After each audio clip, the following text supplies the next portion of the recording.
Kalam. Al-Karf dit, j'ai lu Abbé Anfa, Kala l'agré une réponse à un propos que Emlik lui écrivit. Emlik lui dit, tu discutes les usuls ADN, la croyance par le clam, alors que les salafs ne discutaient rien de cela.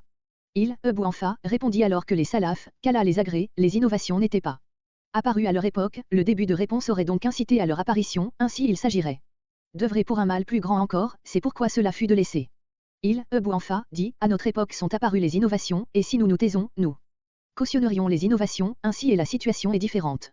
Al-Karf dit alors, cette pertinente réponse illustre que les innovations sont apparues en son pays en Irak, tandis que cela n'est pas apparu pour Emlik dans son pays, et c'est pourquoi il détesta. Et ceci est la façon de rassembler le discours des deux imams. Al-Karf veut dire que si Emlik avait vécu dans le même contexte que Abbé Anfa, il aurait eu le même avis que lui. C'est le fait qu'il ait été isolé dans une ville aussi saine que Médine qu'il fit détester cela de son confrère d'Irak. Et c'est ce chemin que vont emprunter les Malikites d'Irak puisqu'ils vont très vite se mettre à utiliser la science du Kalem et suivre al-Ashar, à l'instar du Qadi Abd al-Wahhab et al-Bekuiln. De même, ce contexte sensiblement différent en Irak poussera ces Emlikites à se concentrer sur l'argumentation juridique plus que sur la transmission des avis de Emlik contrairement aux gens de l'Ouest, et à être précurseurs dans l'écriture des premiers ouvrages de Us al-Fi al-Emlik. Avec Ibn al-Kasr notamment. Le sens du terme mutakalam chez Ashfi, Al-Karf dit dans Ad-Dakra. Et d'après Ashfi, Kala l'agré, si je trouvais les mutakalem je les aurais frappés avec le fer, pour les punir de leurs égarements. Certains Shfi'ites me dirent, à ce propos, il les a spécifiés ce jour-là ce qui indique sur le fait que le madhabé de Ashfi est l'interdiction de s'intéresser aux USLADN, la science du kalem. Je dis, ce n'est pas ainsi, car les mutakalm aujourd'hui dans notre coutume ne sont que Al-Ashar et ses compagnons, et ils n'ont pas été contemporains de Ashfi, ni de cette première génération. Il n'y avait à l'époque de Ashfi que Umar ibn Ubayd et d'autres. Parmi les mutazilites innovateurs, des gens d'égarement, et si nous les avions trouvés nous les aurions frappés avec le sabre en plus du fer. Ainsi son propos est un blâme fait à leur endroit. Les mutazilites, et non à nos compagnons, les Asharites. Al-Bayhaqi en parle très bien dans son Manaqib sur l'Imam Ash-Shafi'i, et montre qu'il ne s'agissait pas du kalam des théologiens sunnites qui étaient blâmés. La différence est que le terme mutakalim recouvre un sens surfi à son époque qui désigne les mutazilites spécifiquement, tout comme le terme désignait chez les Égyptiens la nos sens coutumier et non linguistique. Sinon, pourquoi Ash-Shafi'i n'appelle pas Abu Hanifa mutakalim alors qu'il y est de cette science avant les autres sunnites? Cela démontre qu'il ne parle pas de l'argumentation kalamiyya mais bien d'un groupe bien déterminé que sont les mutazilas. Néanmoins, nous sommes contre le fait de frapper des innovateurs car il ne s'agit pas là d'un précepte religieux, mais d'une pratique liée à la mentalité de l'époque, où certains courants se tapaient mutuellement à cause de la montée du sectarisme chez certains de leurs partisans. Tandis que les sages parmi eux se contentaient de débattre intellectuellement. Le hafiz du Maghreb Abbé Umar ibn Abd al-Bar al-Maliki, M.463 H a dit.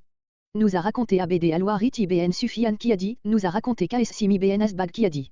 Nous a raconté Ahmed ibn Zuhair qui a dit, j'ai entendu Musab ibn Abd al-Aziz Zuberi dire. Malik ibn Ana M.179 H a dit. Le kalam dans la religion est détestable, et les gens de notre pays le détestaient et l'ont interdit, comme par exemple le kalam sur l'opinion de Jiham et du destin, et ce qui ressemble à cela. Et je n'aime pas le kalam sauf s'il y a une mise en pratique qui en découle. Quant au kalam dans la religion et au sujet d'Allah alors le silence m'est préférable, parce que j'ai vu les gens de notre pays interdire le kalam dans la religion sauf si par cela il y avait une mise en pratique. Ibn Abd al-Bar, Malik a précisé que le kalam qui concerne une pratique, c'est celui là qui est permis chez lui et chez les gens de son pays, c'est-à-dire les savants parmi eux. Et il a informé que le kalam dans la religion, comme le fait de parler sur les attributs d'Allah. Et c'est non, et il a donné un exemple en disant, comme l'opinion de Jiham et du destin. Et ce que Malik a dit, les jurisconsultes ainsi que les savants anciens et contemporains, parmi les gens du hadith et de la fatwa l'ont dit également, n'ont divergé en cela que les gens de l'innovation. Les mutazilites et les autres groupes, tandis que le consensus est sur ce qu'a dit Malik. Sauf si l'un se trouve contraint à utiliser le kalam, alors dans ce cas il ne doit pas garder le silence. S'il espère repousser le mensonge et détourner le déviant de son courant, ou s'il craint l'égarement des masses, ou quelque chose dans ce genre. Jami Ban Alayel M. Fadlihi, page 415 Ra. Pour l'usage du kalam chez les salafs, voir la parole de l'imam Ali rapportée par Abu Nu'aym. Dans son Al-Ilya par le biais d'une chaîne remontant jusqu'à Ann Umam ibn Sadeh qui a dit. Alors que j'étais à Kufa dans la maison de l'amir Ali ibn Abi Talib, Nauf ibn Abdullah se précipita chez nous en disant, ô amir des croyants, devant la porte il y a 40 juifs. En réponse à quoi, il dit, laissez-les entrer. En se présentant devant lui, ils lui dirent, ô Ali, décris-nous ton Dieu, celui qui habite le ciel, comment est-il? Quand a-t-il existé? Et sur quoi est-il? NDT, des Juifs ont une conception physique, donc anthropomorphiste, de Dieu. C'est alors que Ali prit place et dit, ô communauté de Juifs, écoutez-moi et n'ayez par la suite aucun doute. Si vous ne questionnez nul autre que moi. Certes, mon Dieu, le suprême, est éternel, il n'est ni Issu d'une chose, ni mélangé avec quoi que ce soit, ni incarné, il n'a ni forme que l'on peut chercher, n'est ni localisé, ni caché, ni précédé par le néant, il n'est pas précédé par la non-réalité. Ensuite il leur dit, et il parla à moi ce sans l'intermédiaire de membres, ni autre billet. Celui qui prétend que notre Dieu est limité, certes il a ignoré le Créateur, l'adoré. Il s'agit ici des principes intellectuels, en conformité avec le Qur'an, qui distingue l'incréé, Allah, du créé, l'ensemble de sa création. Ali ibn Abi Talib a dit aussi, Allah est de toute éternité. L'endroit n'existe pas de toute éternité, et il est tel qu'il est de toute éternité, c'est-à-dire sans endroit, récit rapporté par Abu Mansur al-Baghdadi dans son ouvrage Al-Faru ben el-Firak. Et qui va dans le sens aussi du hadith prophétique, Allah était alors qu'il n'y avait rien d'autre que lui avec lui avant lui, relaté sous l'autorité de Boureda et rapporté par Al-Hakim dans Al-Mustadrak, de 341, qu'il a déclaré authentique, ça, en accord avec l'imam ad-Dahabi de Imran ibn Hussein par Al-Bukhari et ibn Hibban avec deux chaînes solides dans son Sahih.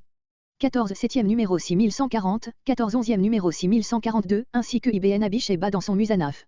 El-Imam al-Shafi'i, al-Bayhaqi dans son Manaqib al-Shafi'i, où il dit à la page 458, après avoir cité l'histoire du débat rationnel d'al-Shafi'i avec un individu, al-Bayhaqi dit. Ceci démontre l'excellente connaissance de l'imam al-Shafi'i sur la de la question et l'obligation d'exposer les ambiguïtés des athées en cas de besoin. Par le mot kalam, il vise la mécréance des négateurs et les hérésies des innovateurs, et Allah est plus savant, Allah Ta'ala existe de toute éternité. Alors qu'aucun endroit n'est de toute éternité. Il a créé l'endroit en ayant l'attribut de l'exemption. De début, tout comme avant la création des endroits, le changement n'est pas possible selon la raison à son sujet, ni pour son être ni pour ses attributs, rapporté par Az-Zabidi dans Itafouès. Sadati el-Mutakin, volume 2, p. 36, l'imam de la Sunna, descendant du prophète et qui fit l'unanimité chez les gens de science, voire les éloges d'Assu'i et de Ad-Dahabi par exemple. Dans son Al-Buran al-Muayyad, p. 18, a dit, notre imam al-Shafi'i lorsqu'il a été interrogé à ce sujet c'est à accent grave dire concernant l'istiwa de Allah, comme le verset, Ar-Rahmanu ala el-Arsh. Istoa, a dit, j'ai cru fermement en cela sans assimilation, j'en ai reconnu la véracité sans attribuer d'image, je me suis fait à l'idée que j'étais incapable d'en atteindre la réalité et je me suis abstenu d'engager une discussion à ce sujet d'une totale abstention. Ce qui va dans le sens de l'explication donnée par Al-Bayhaqi dans son Al-Itikad, p. 56, lorsqu'il dit, il faut savoir que l'istiwa d'Allah n'est pas interprété par le fait de se redresser après avoir été courbé, ni par le fait de s'établir dans un endroit, ni de toucher quelque chose de sa création. On dit au contraire que ala istawa ala el-arsh comme cela est rapporté, sans comment et sans où, c'est-à-dire sans endroit. Abu Hanifa dans son Fi al-Akbar, Allah est un, non pas par le nombre, mais par le fait qu'il n'a point d'associé. Dit, c'est lui Allah l'unique, Allah celui dont toute chose dépend, il n'engendre pas et n'a pas été engendré, il n'y a rien qui lui soit égal, S.113-V.12-3-4. Rien. Parmi ses créatures ne lui ressemble et il ne ressemble à rien qui ne soit parmi ses créations. Il a toujours possédé ses noms et ses attributs relatifs à son être et à ses actes. Il est un être. Pas comme les autres entités. L'être signifie qu'il est celui dont l'existence est affirmée, sans qu'il soit un corps, ni le fond d'une chose limitée par l'espace, ni un accident. Il n'a pas de limite, ni de contraire, ni de semblable, ni de pareil. Il possède, main, face, et une essence. Tout ce que Allah a mentionné dans le Qur'an à propos de, face, de la, main, de, l'essence, ce sont pour lui des attributs sans, comment. Le fait d'être proche ou loin de Allah Ta'ala, ce n'est pas en termes de distance courte ou longue, mais c'est en termes d'honneur et d'humiliation. Celui qui obéit est celui qui est proche de lui sans comment, et celui qui désobéit est celui qui est loin de lui sans comment, son Al-Waziliya, où il aborde des notions logiques, philosophiques et théologiques en conformité avec le Qur'an et la réalité physique, nous reconnaissons tout. Comme il a été rapporté dans le Qur'an Qul Ta'ala, Allah est l'arche, le trône, Istawa, sans qu'il ait besoin du trône et sans qu'il soit établi dessus et il est celui qui préserve le trône et autre que le trône sans en avoir besoin car s'il avait un quelconque besoin, il ne serait pas tout puissant à faire exister le monde et à lui prédestiner tout ce qui lui arrive, il serait comme les créatures. Et s'il avait le besoin de s'asseoir, Julius, et de s'établir, Karar, alors avant de créer le trône, où donc aurait-il été? Allah est exempt de cela, et dans son Alfi al-Absa, j'ai dit, regarde, si quelqu'un dit, où est Allah Ta'ala? On lui dit, Allah Ta'ala est de toute éternité, il n'y a pas d'endroit avant qu'il ne crée les créatures et Allah Ta'ala existe de toute éternité alors qu'il n'y a pas de, ou, ni de créature ni quoi que ce soit, il est le créateur de toutes choses.